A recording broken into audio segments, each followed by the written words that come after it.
Shout out to Billy Braggs in the chat. I saw that.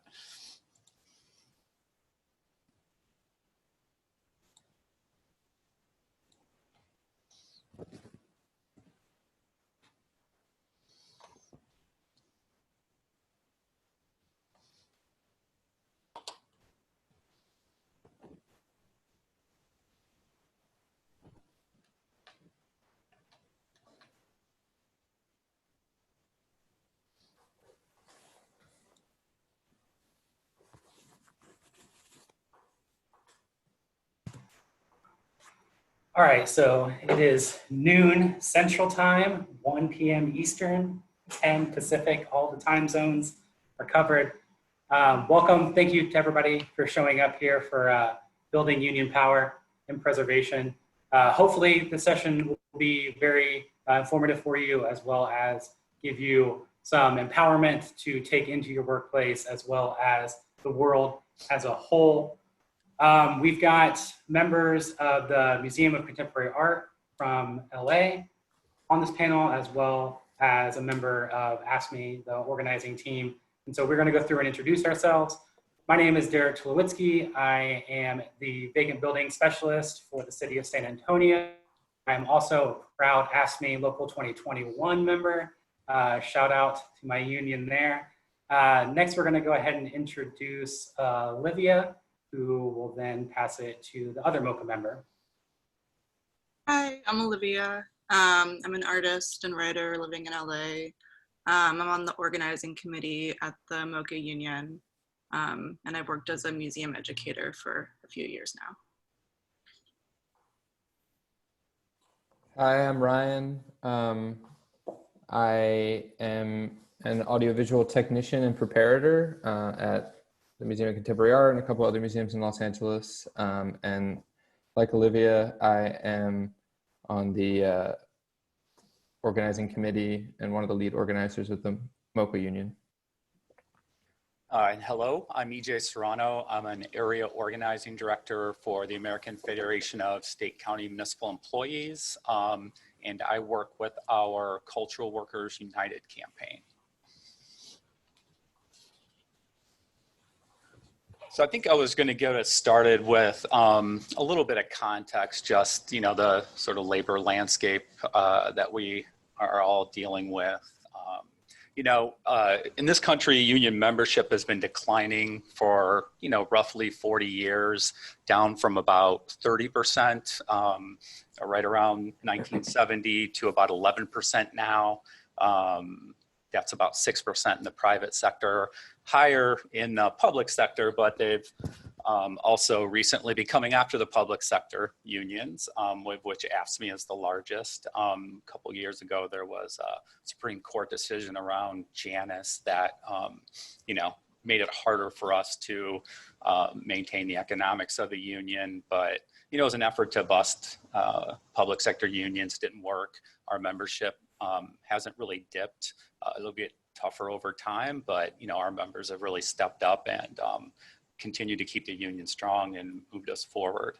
And I would say, directly corresponding to the decline in union membership over that time, you've really seen the rise of wage stagnation and income inequality. It's pretty interesting when they actually chart that out. There's a really direct correspondence between the two. So as union membership has declined, folks have, less rights at work, less of an ability to negotiate wages, benefits, working conditions with their employer. The entire economic health of the country has suffered. But, at AFSCME, we're, not only being one of the largest unions, we're, definitely one of the most active organizing unions. Our membership and our leadership really invests a lot in organizing new members into the union, and very involved with, lots of community activities and political activities. And really, over the last couple of years, we've seen a real increase in interest. I mean, not just overall. I think recent polling shows that folks are more open and favorable toward unions than they have been for the last 20 or 30 years. But within, the sort of cultural workers, institutions, the cultural institutions in the country. There's been a real surge in interest in organizing unions. I mean, we've seen that in our union, in New York and in LA with, MoCA most recently organizing with the union, but we also have a group at the Philadelphia Museum of the Arts that is in the middle of an election, a mail ballot election right now, and will count their votes on August 6th.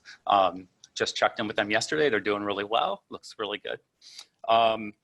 And that's part of a larger surge in this interest in organizing that, you've seen from Seattle to LA to New York to, Philadelphia.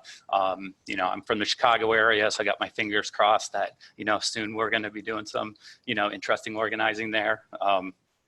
Stay tuned. But anyways, so, I think that's just a little bit of the landscape of sort of what we're dealing with generally in labor. The recent sort of surge in interest with organizing cultural institutions. So I think with that, I'm going to kick it over to the overview. So we have, I would say, organizing unions, which I've been doing for over 20 years, is both an art and a craft. There's some serious mechanics and, we've spent years developing a thoughtful organizing model, and we're constantly sort of adapting that to changing, industry, economy, changing times. But basically we go through a pretty standard process of, first sort of preparing and targeting, figuring out what we're going to organize, doing the right research. Then there's a period of leadership building. Then you've, got to organize a strong majority and either win a vote or, get voluntary recognition from the employer. So it's just sort of generally what our process anyways for organizing unions looks like. In the first sort of section of, or the first phase of the organizing, like I said, we've developed a model. We mainly organize in the public sector, but we do a lot of private sector organizing more recently, especially in cultural institutions, but also in healthcare and in EMS. And really, during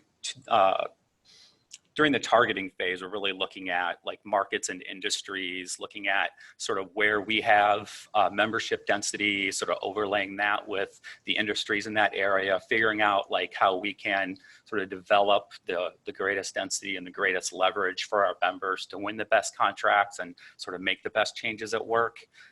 There's also a bit that goes into sort of probing the target once we've decided what it is, developing profiles of the company, but also of the board, and determining who your allies are, who your potential enemies are going to be, both with different community organizations or elected officials, sort of taking that all into consideration.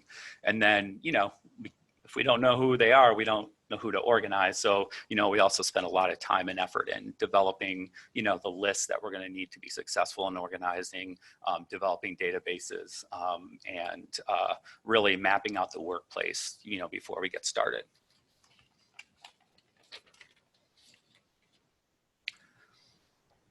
So in between each of these sections, we're going to have like an overview of the section we're talking about. And then Olivia and Ryan will go into their experience in that part of the organizing process with MoCA. So for instance, here, MoCA members are going to talk about targeting, probing, and setup.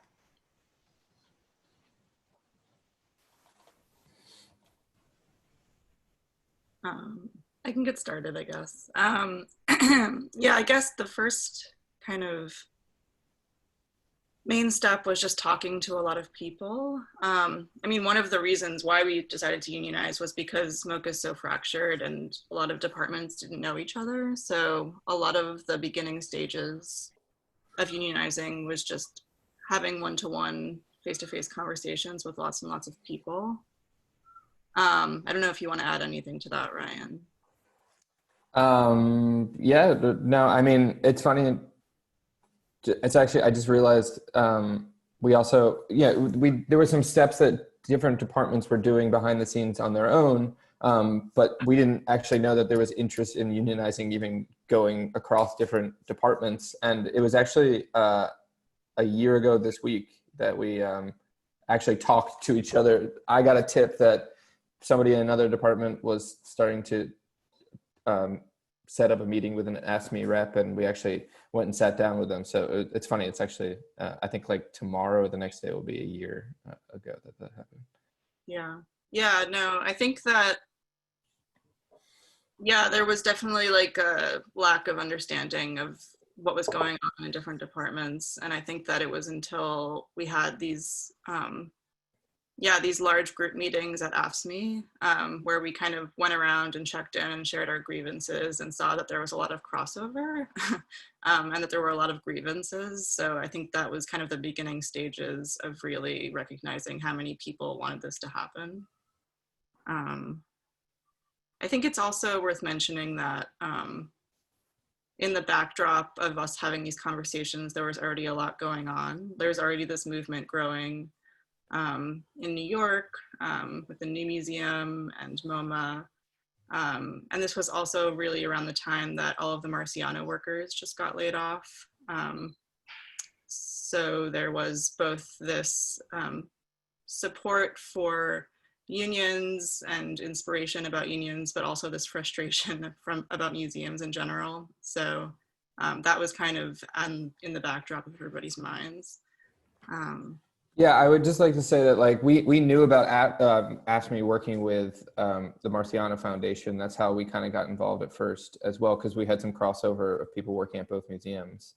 And the two unions like supported each other and kind of pushed each other through the whole process. So I don't know if everyone knows what happened with Marciano, but it definitely influenced how our organizing campaign went. Both, just both in our timeline and also like the conversations we were having about, what the museum field and cultural field looks like in terms of unionization process and what can happen and stuff like that. Yeah, it's also worth mentioning that a lot of the workers at the Marciano Foundation were also still working at MoCA. So, so there's a lot of crossover even in terms of people working at lots of different museums in LA at the same time, kind of doing all this precarious labor. I also just wanted to add, in addition to kind of the climate of the Marciano Foundation and New York museums, there were things happening internally at MoCA that prompted us wanting to unionize. Like MoCA was about to go free. This would offload a lot of extra labor onto all the staff. I mean, specifically public facing staff, I would say more so than some other departments, like education, visitor engagement. So there were conversations around wanting to get paid more and wanting to have better working conditions in a time that the museum is going to be accessible or more accessible. I think that a lot of people were also frustrated by MoCA's attempts to address current issues by bringing in outside consultants who never really addressed structural issues and kind of pitted a lot of MoCA's problems on its culture. So it wasn't very difficult, is what I'm trying to say, to get a lot of public support and worker support behind unionizing. Yeah, it feels, given the environment, and it sounds like multiple workers working for multiple institutions as precarious jobs, and then also watching money funnel upwards instead of downwards. Even without a education staff or frontline employees, there is no museum. It's a pretty radicalizing moment for a lot of workers. Yeah, maybe just for some context too, like, this is a good case study in terms of like no two organization processes are going to be the same. Like what you have to do is identify like what are the grievances at your museum, what are the weak points in terms of like what your employer worries about and things like that, and then also like how you kind of have conversations with workers and stuff. But a lot of the issues that were going on at MoCA had to do with a lot of tumult that was happening at the museum since 2009, when the museum almost liquidated. They were almost sold to LACMA, I believe. They were going to have their contemporary art collection. However, they were saved at the last moment, but what proceeded in the next decade was just a period of rotating lead curators and directors. And what happened was money kept getting kind of isolated at the top of the museum because they kept having to attract bigger and bigger names when, you know, high profile falling out at the executive level was happening. And so it was just creating what was already a hierarchical structure, like it was creating even more of that calcified at the top of the museum. And there was some internal and external like bad press that the museum was getting. And so they hired a consultant, you know, and the consultant is paid, I don't know, God knows how much money, to just kind of tell you that the culture is bad, and then, you know, give you every kind of prescription that doesn't involve paying workers more, or, you know, giving workers more of a voice in determining how they want their workplace to go. So that was definitely a big thing, is like, and I remember through the whole organization process, it was big. It was like, turn that language that they gave us in this consulting, you know, meetings and stuff back on the museum, and be like, we know the prescriptions of how to fix the museum. And it was easy because like people already had been in those meetings and stuff, and were kind of running into the wall of like, this guy doesn't seem to have the answers, and what the answers are is, you know, a union or worker determination to change things. Yeah. Yeah, I agree with everything that Ryan said. And just that, yeah, to echo this idea that a lot of these issues have been long-standing and deep-rooted. And I think that unionizing seems like the best solution for a lot of people. Yeah. Well, I guess we'll move on to sort of the next phase of the campaign, which is leadership building. But before I do, just one more note on the Marciano Arts Foundation folks. You know, they settled their lawsuit recently around the legal closure of that, of the Art Foundation. And, you know, more importantly, I would say is, you know, when they closed the foundation, the workers there did not just roll over, just not get frustrated and go home. They actually, you know, organized, not only in Los Angeles, but, you know, with AFSCME, we did a whole nationwide day of strikes protests at Marciano at Guess Jeans outlets across the country, because Marciano brothers are also like the notorious union busting brothers that own Guess Jeans. And we'll get to this in a little bit, but it ended up having a pretty positive impact on the MoCA campaign, actually, because it wasn't too long after they did those actions that, you know, the MoCA campaign moved ahead and were voluntarily recognized, but we'll get to that.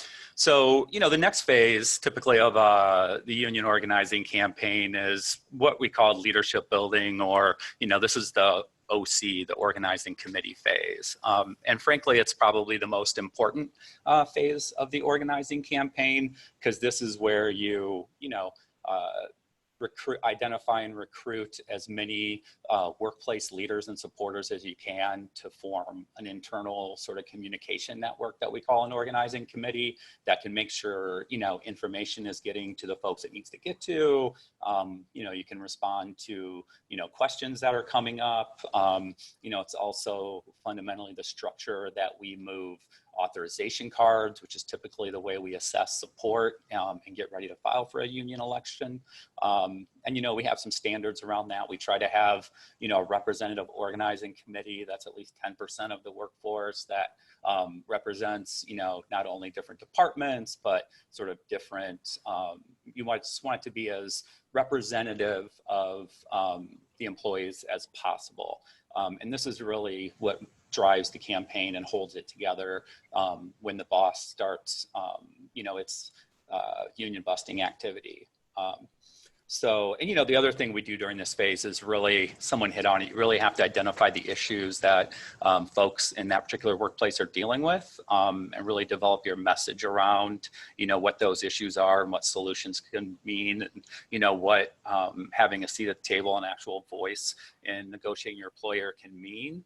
And this is also the phase where typically we try to build to a strong majority of support, usually on the authorization cards or on petitions. There's different ways you can do it, but and then at the end of this phase, you sort of have a decision to make, a benchmark, if you will, like, are we going to take the campaign public? Because before, you're trying to keep it really quiet. In a big workplace, our ability to do that's limited, but we usually are able to keep it pretty quiet. You want to really take the boss by surprise as much as you can to give their, I think someone called them consultant. We also call them union busters. We call them union avoidance attorneys, but they do spend pay a lot of money to some very smart people, frankly, that whose entire job is to keep workers from being able to organize a union, and they do that through a lot of misinformation, through a lot of lies. Sometimes they fire union activists, and the problem is that labor law in this country is absolutely broken, and employers have a lot of latitude because they control the workplace, to intimidate, harass, and misinform people. And frankly, the penalties for breaking what laws do exist are pretty minimal. So most union busters, most anti-union employers will make the cost benefit analysis that it's worth it for me to fire Olivia, because by the time she gets her job back 6 months or a year from now, minus any back pay she's made in the in the interim, if this helps us keep the union from getting organized, it's worth it to pay that sort of small penalty. So this is really setting the foundation, putting yourself in a strong position to launch your campaign. Usually at 65% support is really one of the key moments of the campaign.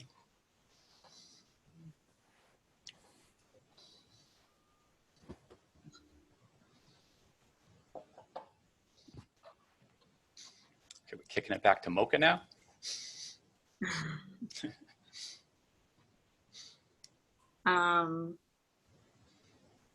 Yeah, I guess some initial thoughts about organizing and how important it was to use the press. The press was both helpful and not helpful in certain ways, which we can talk about later. But at least the press was mostly helpful in the sense of rallying support behind us. And so I think that that was one of the most helpful things in the beginning, given what I was talking about earlier and the climate and how much unionizing and museum work was already in the public. I think that these initial meetings at AFSCME were kind of more of a space to share grievances, but as they kept progressing, it became more important to have an agenda and show how organized we were. So I think that as an organizing committee, we would always meet a little bit before the meetings and make sure they were planned out. That became increasingly more and more important. We can touch on this later too, but communication has been something that that's been really important. We've been mostly communicating on Slack, which I think has worked pretty well for organizing things, setting up meetings and things like that. Yeah, do you have any thoughts, Ryan?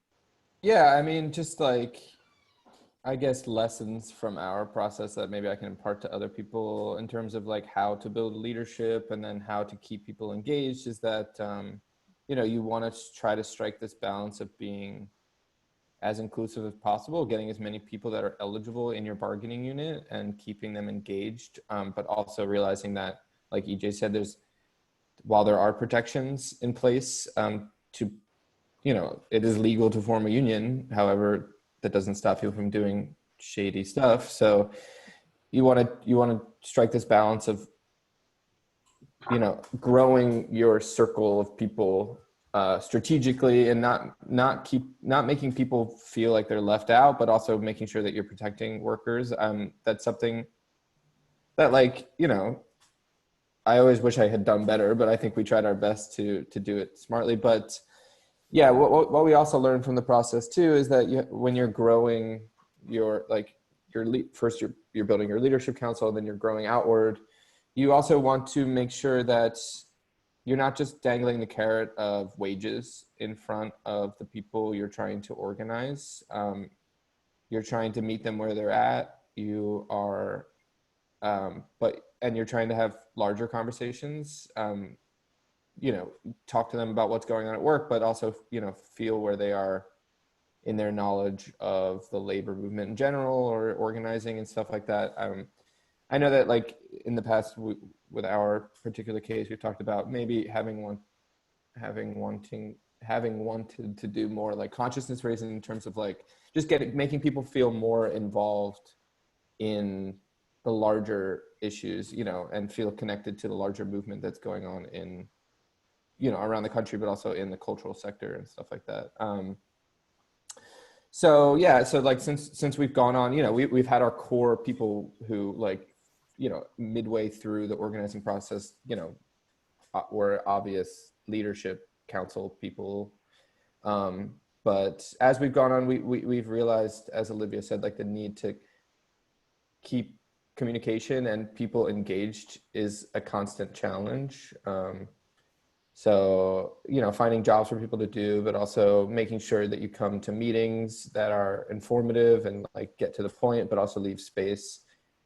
Trying to make them fun, as best. I think a lot of people, I can say for certain, I met so many people through our organization process that I never would have had a relationship with in my workplace. And I just think a lot of people were really buoyed by just the communal feeling that we built through the union, that was because we were so siloed at work.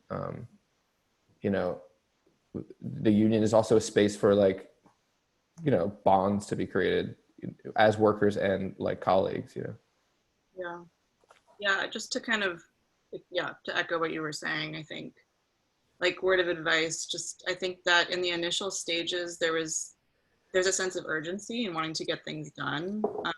And I don't think we did this completely, but I think it's important to be mindful of kind of what Ryan was saying, like the urgency and the time constraints and the stress of everything shouldn't override making sure things are inclusive and like making people feel included in this movement. And also, just what you were saying, I think it's really important to remind people of the larger vision and this collective process. And I think we probably could have reiterated that a little bit more or made that more clear in the beginning. Because the work doesn't stop when the union's created too, like it's up to you to create how active you want your union to be and what kind of gains you can get. And that means building, cohesion within the union and making people feel like they have a voice and are involved. And because there's a lot more than just getting to the bargaining table that the union can do. But I mean, that's a big part of it. And you can be as aggressive as possible if you have the backing of that many people who are engaged. But to the point of staying engaged, there's certainly COVID creates some problems. So for example, my union was doing a very good job of having meetings in person and breaking down some of those silos that exist it exists in municipalities equally as much as it exists in museums and libraries and archives. But since COVID, we haven't been able to bring everybody together for like a Zoom meeting or something like that, in part because of the digital divide here in San Antonio. A lot of working people don't have multiple devices, their kids using a device. So like the inequalities of the system we exist in are built in to act as a barrier from union work. And so bosses have so much more on their side than like this capitalist hellscape that they've created works for them and against us. And so we're fighting so many different things at once. But in fighting all those different things, there's like a profound sense of solidarity. And so, at least from the union meetings before, like working with people that I never would have talked to in my job from a very different background from me. In many cases, like I'm the only white person in the room who's like learning from these labor leaders in San Antonio for a really, really long time. And that would never happen in a preservation environment, predominantly white, predominantly from an affluent background. Not every case, obviously, but by joining the union, we are able to break down barriers, and I'm able to discuss preservation with people who otherwise don't want to use the term and see preservation as a barrier to housing.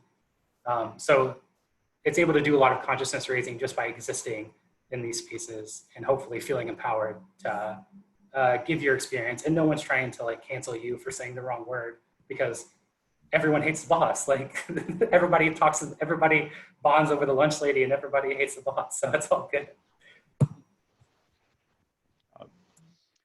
All right. And then sort of the next, so far we've sort of probed and picked our target, or, in the case of obviously cultural institutions, we're not really targeting, they're reaching out to us. So we're trying to keep up with, everyone that is reaching out.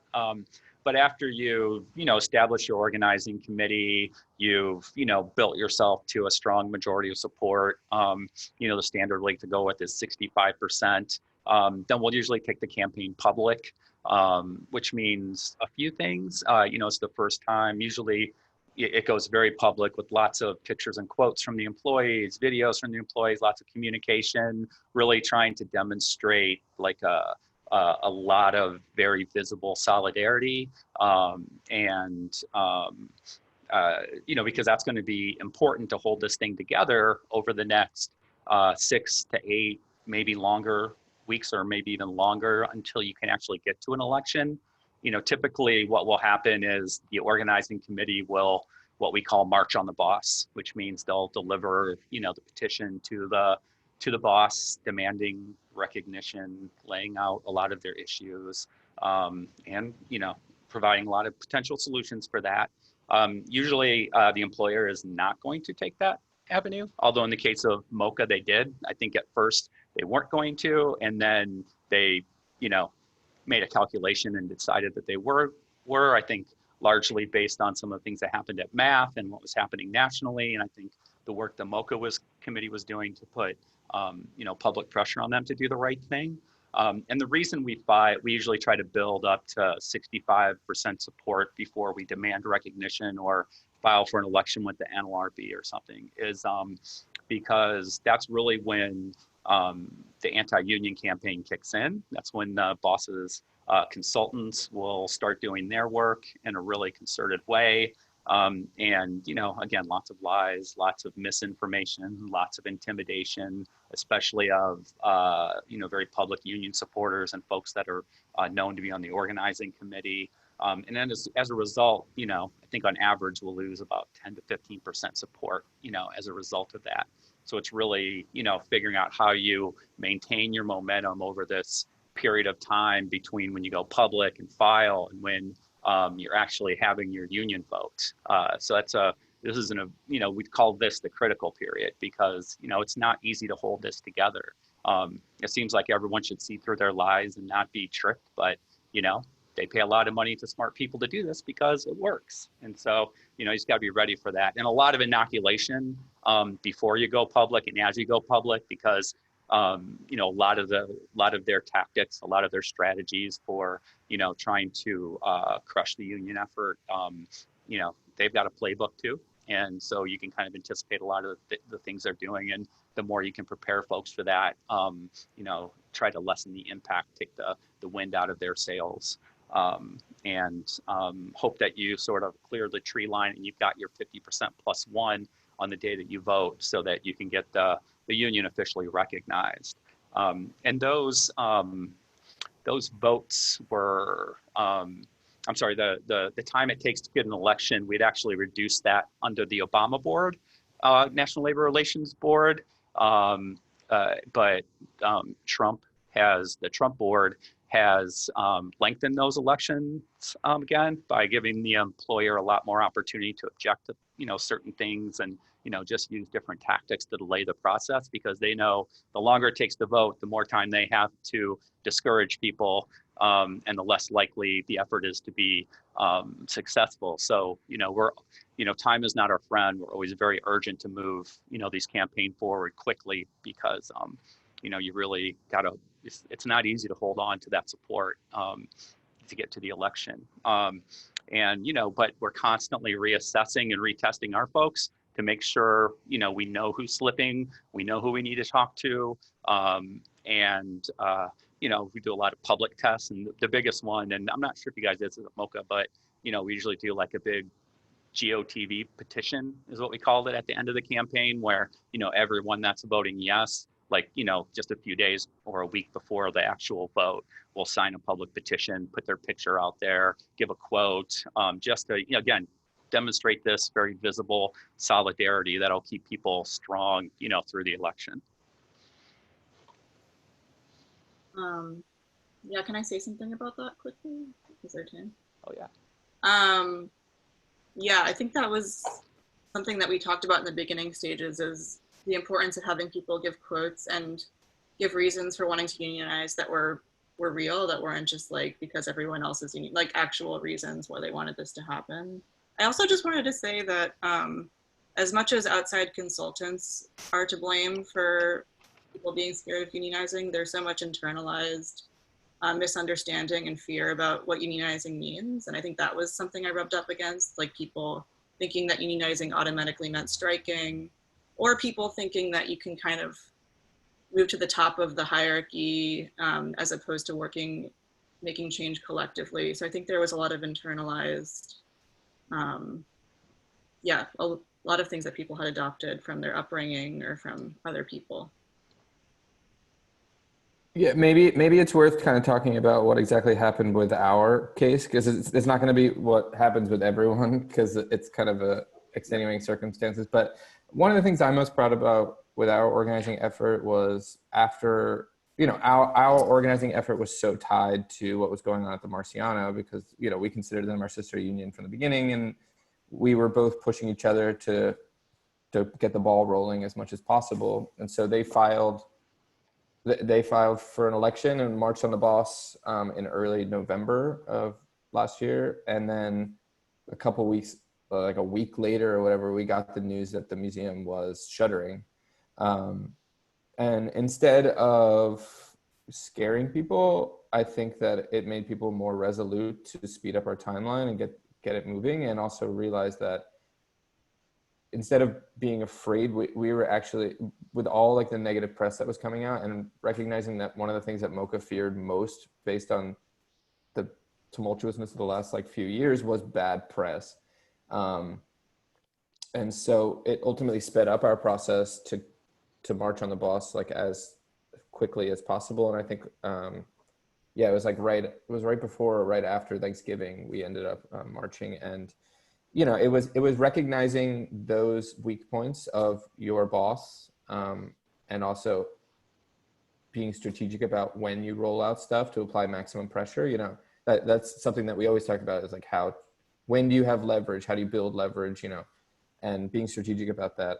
So choosing when we marched went a long way into what happened next, which is that, as EJ said, initially they seemed like they were going to fight the union, but I think when they finally convened and talked about what the fallout of it might be, they realized that in order for them to look like they were going to have a win in the press, it was under their best interest to default to kind of circle the wagons and like maybe try to fight us in bargaining or something, but to not fight us at the organizing stage. And so we just had what was called a card check agreement. We just had everyone that was in the bargaining unit sign a union card. We just took it to them, and there was no election needed. So it's not going to be the case that it happens to everyone, but recognizing like what the weak points of your employer are, is a possibility. And if folks are like very active on Twitter or social media as a whole, they very likely saw people tweeting at the Philadelphia Museum of Art not too long ago, tweeting at management to voluntarily recognize the union, which is, I would argue, if your boss in any way, shape, or form, whether it be like middle management or like, big boss, like you're a capitalist, voluntarily recognizing the union is cool. Please do that. That is the coolest thing that you can do, and we will like you. Otherwise, it's in for a slog. And so Philadelphia Museum of Art, if you've ever been there, you can currently write a letter to Philadelphia Museum of Art demanding that their management recognize their union. And they're already sort of past that, but it's a way for us as not members or workers there to show our support and to put that pressure on management. So anytime you see a Twitter campaign trying to get people to voluntarily recognize the union, send an email, a letter to that institution. It's the least that you can do. One thing I would add as like a strategy is also to use the language of the institution you're working for to your own purpose. Like MoCA was already talking about going free and wanting to be more accessible and equitable. And so it was easy to use that same language to apply to unionizing and our workers. So that's one thing just to add. Yeah, like with a lot of museums, it's like they function in this public-private hybrid where they function as a private institution when it benefits them, and then they act like a public one when they need to look like they are struggling or need like support or whatever. And it's like, it's ultimately why we went to AFSCME too. It's like we're operating in this kind of public field, and MoCA wants to be seen as a public institution. The Artist Museum is like is like in their like founding principles or whatever. And the mayor of Los Angeles sits on the board and things like that. Like, so it was important to like turn that against them, to be like, you need to live up to your ideals if you want to continue to utilize this language for your own benefit. Yeah, and there's a lot of fields I think that operate in this public-private spectrum from like a moral standpoint. A lot of times, I mean, we're seeing it with educators right now, where they're like being forced to go back to work through like a moral language or moral rhetoric. But there's nothing, like no job is more or less moral than another job. Like kind of at the end of the day, like you shouldn't attach a sense of morality to your position because we're operating outside of that at all times. And then it becomes a part of our identity. And then our institutions are able to wield that against us to be like, well, don't you want to help the kids? What do you mean you don't want to come back? I thought that you were working to help the kids. And that sort of happens with museums too, even though the education staff is usually some of the first to go. Yeah, I would also just add that, yeah, education has always been just the least funded, given the least money, but we're used a lot in terms of fundraising and making the museum seem like they're doing good things. So there's always been this disparity between, how much material, how much is actually given to the education staff versus what they mean in the public eye. Yeah, and part of that, for sure, like recognizing the role of gendered labor in what we're doing, for sure. A lot of the museum I used to work for had noted that if they hire women in their 30s to 50s, they're likely to have a spouse who can also help pay for their living. So they can pay them less because they're from a 2-person household, even though no one can afford a 2-bedroom apartment in any county in the United States. So.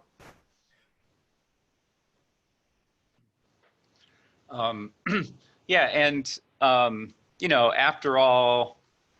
we've been through all of that, and you've been voluntarily recognized, as in the case of MoCA, or if you've won your union election, the fun's just getting started. It feels like, and it's a huge victory to get to that point. But then you got to bargain a first contract. You've got to establish the relationship with the employer. You have to go back and do a membership drive to get as many folks involved and active and hopefully paying dues in the union as possible. You have to elect a bargaining team, and that bargaining team, will then go and, poll or do surveys of all their coworkers to figure out what are the issues that, we need to get on the table, that we need to work on. Usually create a member action team, or what we call a MAT structure, to support that, through lots of sort of escalating actions, hopefully not leading up to a strike. Those are pretty rare still, but, still an important tool for us to withhold our labor to get what we want.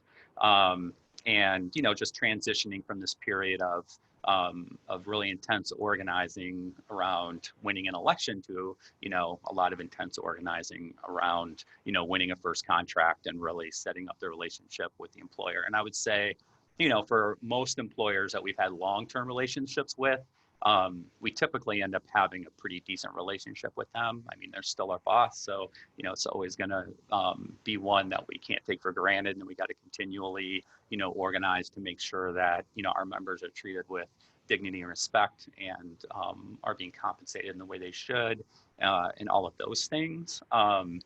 But most employers will at some point see the benefit of having a more stable workforce by having the union. They, like, I don't know how many like middle level managers that are, because of labor law, excluded from being in the union, that will, thank the union because like work rules get a lot more clear, and, you don't have to worry about the gray areas. And, there's, but again, I think, and that really is, and one of the things that I'm most proud of working for AFSCME is that we are a very active union, constantly, trying to keep our membership engaged and organized around important issues. I mean, especially right now with the pandemic, there's this is a critical time, for a lot of our members, and more than ever, folks are seeing the importance of being involved. And even though a lot of challenges have arisen because of it, there's also been an uptick in sort of activity in the union, and folks reaching out to the union to try to get organized. And I think this is the point in the process that MOCA is now. So I'm guessing they got a lot to say on this one.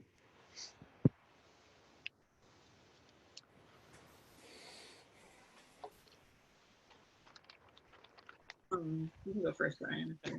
Yeah. So, I mean, we won, we were recognized in December. And then we spent the next 3 or 4 months preparing to get to the bargaining table. Like, we were meeting each week. Yeah. So, I mean, you move, like you just said, there's a shift when you move from the organizing effort to the bargaining effort. All of the language that you've been using and the conversations you've been having in the organization process, to get people involved, to get people like fired up for the union, you have to turn that into like contractual, like dry contractual, like it's a hard but interesting process to take like your big ideas and then turn them into a contract where there's codified like actionable language to achieve those goals, and to try not to sell out like your larger vision. I know that MOCA, the conversation that we've been having is that MOCA is like one of the first museums in LA to unionize. And as a result, I think we've felt a certain burden to be as aggressive as possible with our contract, knowing that it might serve as a template for other museums in California or in Southern California, or just in the LA art world,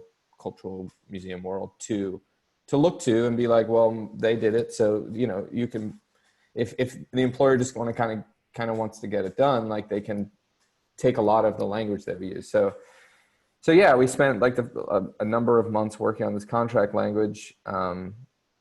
And while MOCA, recognized us and seemed like they wanted to play ball, like their actions since that time with regards to bargaining have shown that part of the reason they just voluntarily recognize is that, like I said, they were circling the wagons for a fight at the contract table, I think. So they, our hard work, unpaid hard work, for 3 to 4 months, working and bargaining and stuff like that. I mean, we had been trying to get MOCA to pay us to bargain, because we're trying to improve the workplace and rewrite like the handbook at MOCA. They refused to do that, but they decided to let us all know that we were going to be laid off on the day of our first bargaining session. So, I mean, it's just like our case is just kind of bizarre for that reason. In that, we put all this work in to hit the ground running on a contract negotiation, and then we all lost our jobs, and 97 part-time employees, which is the majority of our bargaining unit, were laid off, including Olivia and I. We still don't have our jobs back. And then a number of full-time people that were in our union got furloughed. But we've been able to get back to the the bargaining table. MoCA ended up permanently laying off people outside of the union. Evidently, like, I mean, I don't want anyone to get fired, and I wish I could protect those people, but it seems like they didn't want to touch the union at the first go around of layoffs and stuff. But we're getting back, and now that we have, we're continuing to bargain and push for things at the bargaining table, but also at the bargaining table, we're able to check MoCA for some of their restructuring plans that might be going on around COVID and stuff like that. It's definitely one of the benefits of having a union in place right now, is that we don't have to take all this stuff secondhand. The information doesn't completely have to come secondhand. We can fight back when they try to lay off or restructure or check them on things, and they have to be fully transparent. So our bargaining case has become both, we're slowly still doing contract negotiations, but we're also, fighting back for restructuring plans that the museum is calling COVID related, which I think are union busting strategies in their own way. So We've seen similar to the Tenement Museum just sort of went through this, where large portions of the union staff were laid off. And, it's basically under the guise of COVID, but they're using COVID as a way to do union busting through disaster capitalism and other ways of just trying to use austerity measures, right? We've got to tighten the belt a little bit, and everybody needs to do their part. But everybody's doing their part at the bottom, not necessarily at the top of these institutions. Yeah, I mean, it was really telling that the first people to get laid off were the least paid of all the workers at MoCA that were in the most precarious positions, mostly people of color. And, so there's so many crossovers in that. There was not much, I don't know the whole information about it, but just the way in which the situation played out was very telling about who they prioritize in the museum. We were able to negotiate a couple things like severance pay in the beginning. I don't know if and we're currently, Olivia, we realized they were restructuring specifically. We've been trying to check them on this one thing, and we're in the middle of fighting back on a restructuring plan that we knew was kind of going on behind the scenes. Yeah, totally. And at least through bargaining, we have space to push back against these things that they would otherwise be able to do without any kind of pushback. It might be nice to mention also, just in the immediate aftermath of getting laid off, kind of what Ryan was speaking to earlier about this being a real bonding experience and a lesson in just working collectively. We started this mutual aid fund to fill in the gaps where the institution was failing us. It's something that's still ongoing, which I know Derek has linked in the chat, but just as a way of showing how the union can be there to support its members right now, in the long term.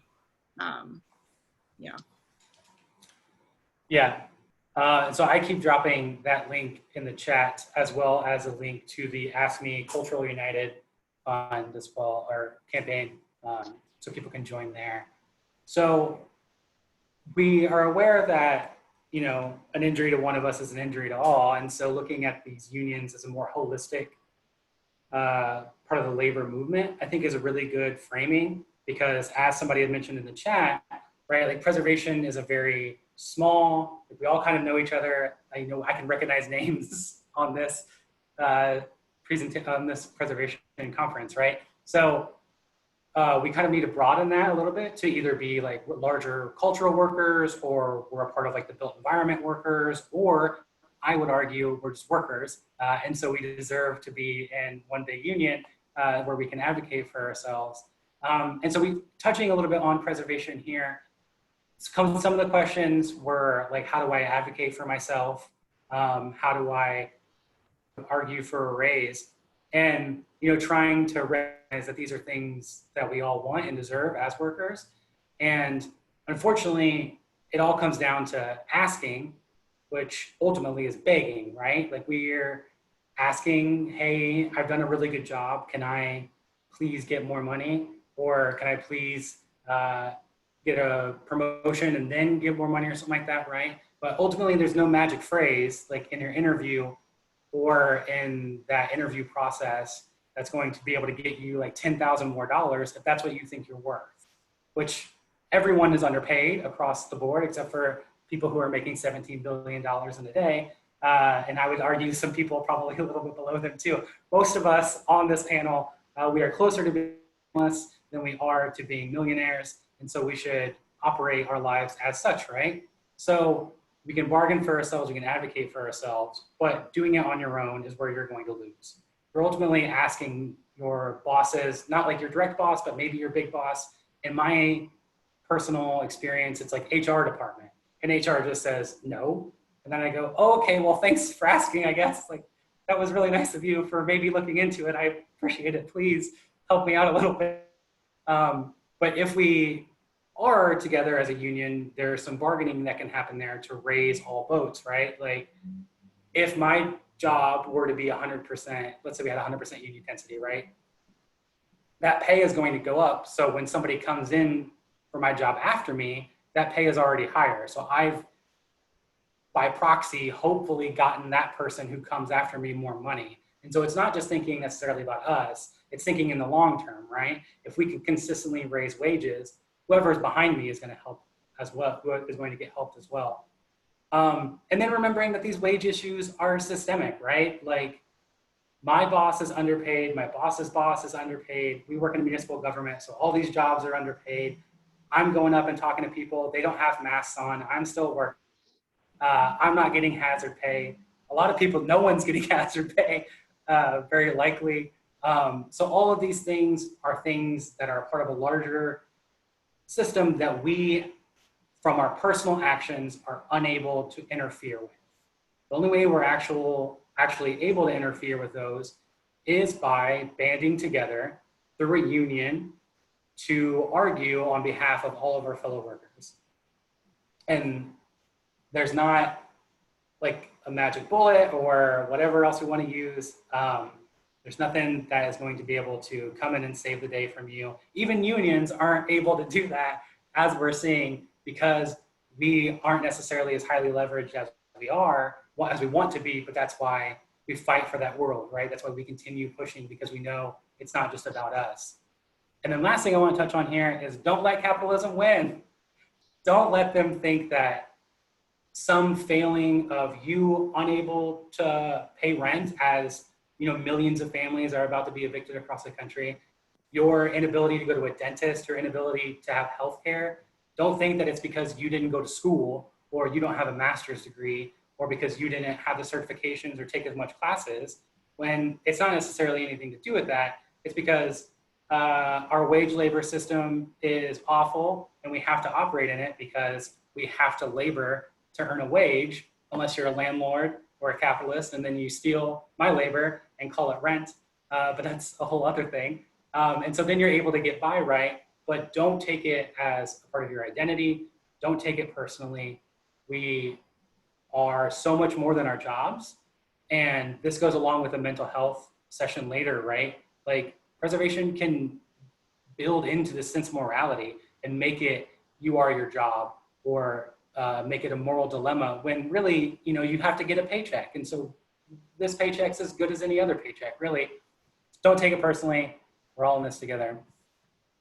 Looking at specifically what my vision for one big preservation union is, all of us bargaining together, not begging. So, you know, thinking about what a great world it would look like if we all were unionized and there's no more job descriptions without pay, so that you can open it up, see what the pay is, and be sad then, instead of being sad months down the road when you find out that this wage that you've got 2 master's degrees is $30,000, right? There's so much more that we're able to do with raising wages across the sector, advocating for ourselves, if we have a higher union density.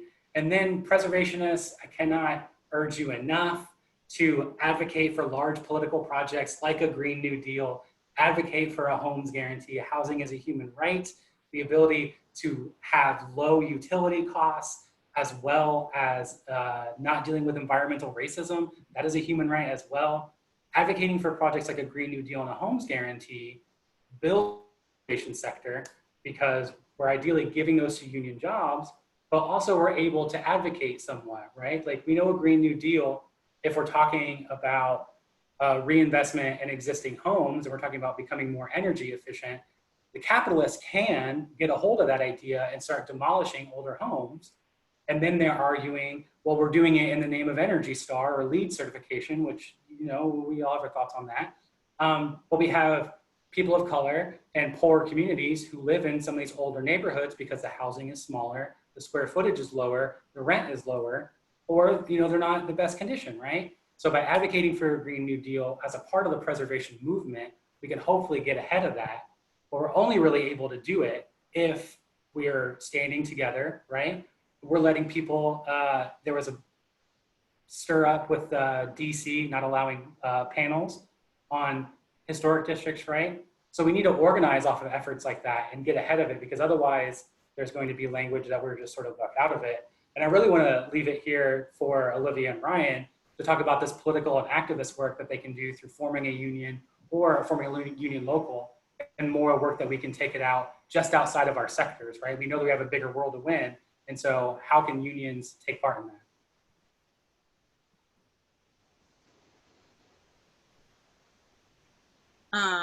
Yeah, I mean, I think that one of the things that Ryan and I have been talking about is really wanting to join a larger movement, create a local that addresses art workers across the board. In the future, we're hoping to meet with other people, maybe have some kind of like online event, and really expand and see this as part of a larger project. And basically what you were saying, this is a long-term thing, and we hope it can have far-reaching effects and also help other people that are going through this right now. Yeah, and so we've also created a new local within AFSCME, Local 126, which is going to be a museum, arts, cultural workers union. Through that, we're helping to bring other people. Obviously, that we can't include people that don't organize with AFSCME in that, but however, anyone that joins the cultural sector within AFSCME can join our, in Southern California area, can join our union, and that can be a space where we can raise political funds. AFSCME has given us the green light. We can do whatever we can raise through our due structure, however much money we want. We can create our own bylaws. We can do our own political activity, pretty much unquestioned. We can, you know, advocate for other organization efforts. We can do outreach to the community. You know, it's founding a new organization that can, you know, if people are active in it and want to run it in an aggressive way, you know, can be a force for good. You know, workers have the ability to just wholesale create these types of new organizations. So yeah, so, you know, to the idea of like how to bring together these disparate, you know, types of workers and stuff like that, it's realizing that like organizations like that or organization efforts like Olivia and I are talking about how to get art workers into the fold, knowing full well that a lot of them work in museums and stuff, like, you know, how to get artist museum unions, you know, how to get artist unions and stuff like that. Like, you know, thinking outside the box about how organization efforts can have, you know, gains outside just the bargaining table and things like that. I think there's a lot of possibility there. Yeah, I will say just quickly, like since being involved with Mocha Union, I've had so many conversations with artists and art workers who are inspired and interested. So these things are kind of already happening casually in conversations. So there seems to be a lot of interest. Yeah, and you know, as we're seeing across the country, it usually takes one person to make that step. One union, like you're saying, in LA, it was y'all and you're sort of leading this effort, and now hopefully others start to pop up. We saw it with, personally, I was very inspired by the teacher wildcat strikes in West Virginia, right? Like the teacher strikes have been such a important moment for me, just like watching solidarity happen and being, hopefully wanting to be a part of that, right? Like I can't wait to fight for my fellow union teachers and build that larger movement. And so I just want to let everybody know that like, as we come to a close here, I want to get to some of the questions, and Sarah, if you'll hop in towards the end here to let us know. Like a better world is possible. We just have to fight for it. We know that when we fight, we're at least able to influence our world a little bit. Maybe not as much as we'd like to, but it's something that we can do, right? If you have access to a union, join your union. It's such a small, but like large, impactful thing you can do.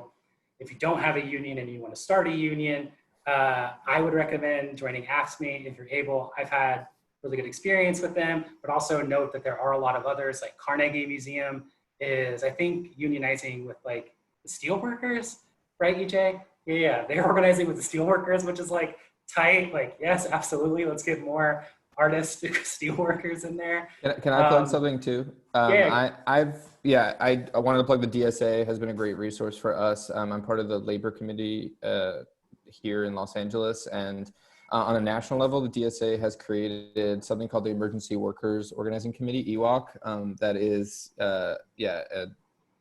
it's a nationwide effort that they're doing, especially now given COVID, just to help out people. So I take calls and like try to get people connected with different unions and stuff like that in their areas all around the country. So there's just stuff I want to plug, but it's there. Yeah, if you do join DSA and you're unaware of what your local or chapter is, they'll be able to get in touch with you. Shout out to San Antonio member as well. So DSA is hopefully doing some good work in your community. If not, join and start doing that good work in your community. Or if you're already operating outside of DSA, influence your local chapter as well. Sarah, do you have anything to add here for questions or any other comments from you? Before we go to questions, I appreciate you saying that being able to see the sad salary is just a start. But we need to really talk about the lack of salary transparency in the museum and cultural resource field as a whole. And I keep saying it in the emails to you all. Please join me in emailing PreserveNet, Preservation Directory, the National Council on Public History, and the National Trust for Historic Preservation to request that they change their job board requirements to require salary information and for all of them to stop sharing unpaid internships. I've already heard from the National Council on Public History. They will be reviewing their standards at the fall board meeting and that they will be contributing our emails to their public commentary. The National Trust for Historic Preservation, since this campaign, they've changed their policy for their positions at NTHP. So they're now actually sharing salary for those jobs, but they have to reconsider their job board. Have not heard anything at all from PreserveNet, which is arguably the largest preservation job board, and that's managed by Cornell. We need them to pay attention. We have to have salary transparency, because even if it's just showing the low wages, that helps people know whether or not it's worth them to get into that student debt or what have you, so that they can get meager wages for an entry-level position. You know, we got to make it so that people are setting themselves up in a financially well path. So please join me in that. I will continue to email you all the information to be advocates for it. So I guess I know it's been kind of reiterated through this entire talk, but let's make sure to give people a few takeaways. You recommended a couple unions, but like, where do I even go to start? Like, if I'm interested in starting a union, is it just a specific website? Is it just Googling unions for my area? Do you have any examples besides MoCA of recently established unions at maybe potentially a smaller institution or a larger institution? Just give people a few more resources where they can continue their education. Maybe it's even the History of Unions book. I don't know. I would like to plug EWOC again as someplace you can get plugged into. Also, even before you start a union, you can start doing organization process on your own. You know what I mean? Like, the best thing would be if you could just show up to a union's doorstep with a fully packaged bargaining unit. You know what I mean? Like, that just happened here in Los Angeles when a chain of local coffee shops called Augie's came forward to UE. You know, and the DSA helped them here, but essentially they were already organized and they just were looking for a union. So The union can help you a lot with how to do it, but you can begin to have those conversations with people as soon as possible, you know. Yeah, and I'd obviously encourage folks to look at AFSCME.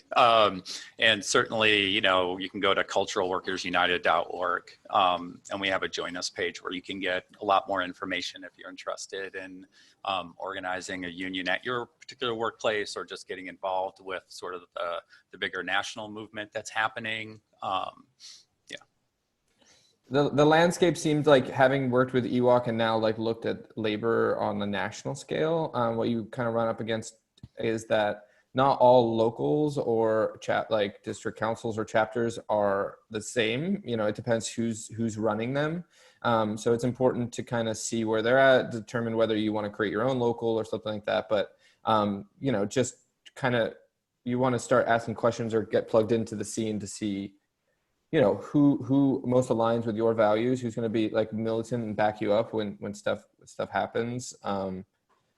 And think outside the box. I mean, like, yeah, in New York and stuff, like, you don't have to be under one lane. I mean, like, in New York, like, unions are affiliated with like a whole bunch of different people, like United Auto Workers and electrical workers and stuff like that. So, yeah, it's trying to get the temperature of like what your workplace needs and where they're at in their process, I guess. Yeah, I think as preservationists, there's a role that we have to play in the built environment as well. I mean, recognizing that beyond plaques or beyond signage, there's a lot of labor history that's around us that's not celebrated in any way, shape, or form. I think of like the Haymarket riots in Chicago, right? Like, the statue that was replaced is of a cop, and the IWW was like bombing the statue and like tearing it down and saying like, we don't want this. This isn't a good representation. And so it's the most destroyed statue, I think, in the United States. And rightfully so, right? That's the people taking power into their own hands, and kind of what we're seeing now, right? Like, we don't think that this is a representation of this event or a proper representation or proper storytelling.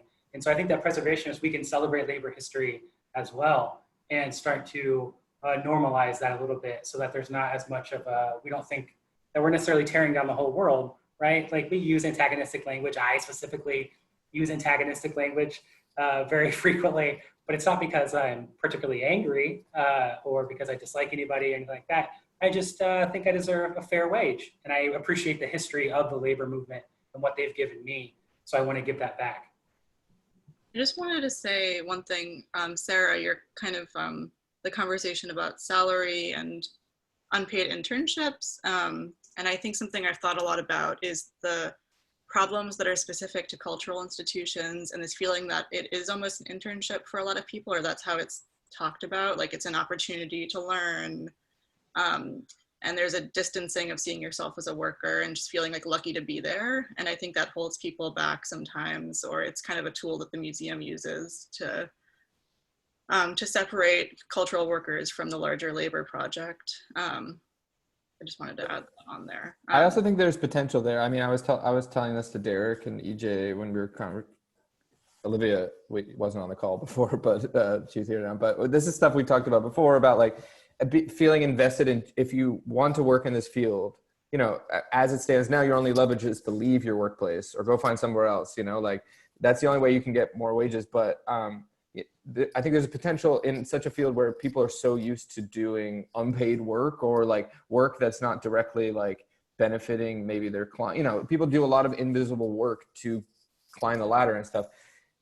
Unionizing is an investment in this field, whether your workplace changes right there or you go work someplace else. Like, what is happening is that people are pushing dominoes such that this is going to be one of those fields potentially where a union just exists. And so I'm not going to sugarcoat, it's a lot of work, unpaid, behind the scenes to form a union or whatever, but I've always felt, and I think it's something we talk about, is that we feel invested in changing the museum and cultural field. And I don't think that's possible without unions, especially with all the high-minded goals that people have who work in this field, and like are why they're attracted to this field, you know. Yeah, and I kind of saw it in the chat. I forget who asked it, so I don't want to, I think their last name was Noble. So if that was you, shout out to you for asking a good question. A lot of preservation is going to ask for a master's degree. Like we absolutely can go back to our institutions and advocate for a labor union or a graduate student union at our colleges or universities if you so went to one, right?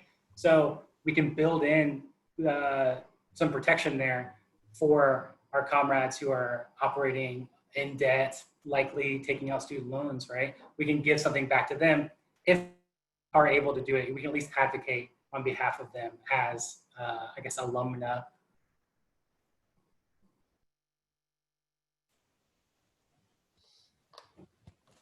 Yeah, I mean, the jobs that are always going to get, the wages are always going to be depressed are jobs in which there's a glut of people willing to take those jobs. You know, in our economy, that is jobs at the very bottom, you know, jobs that don't require a skill set, but also in the kind of service sector, or like, you know, in the type of economy we've had, there's now a glut of skills too, of people at the master's degree level, or people with college degrees who want to work in the cultural sector. And so they always see that when one person leaves, there's a million people trying to fill their jobs, and that's always going to work against any individual who is trying to keep their head above water in this field.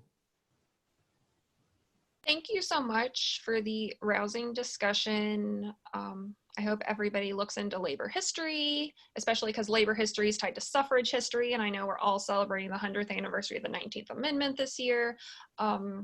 Just thanks for everyone for being here. And at 2:30, we're gonna start the Let's Talk About Mental Health session.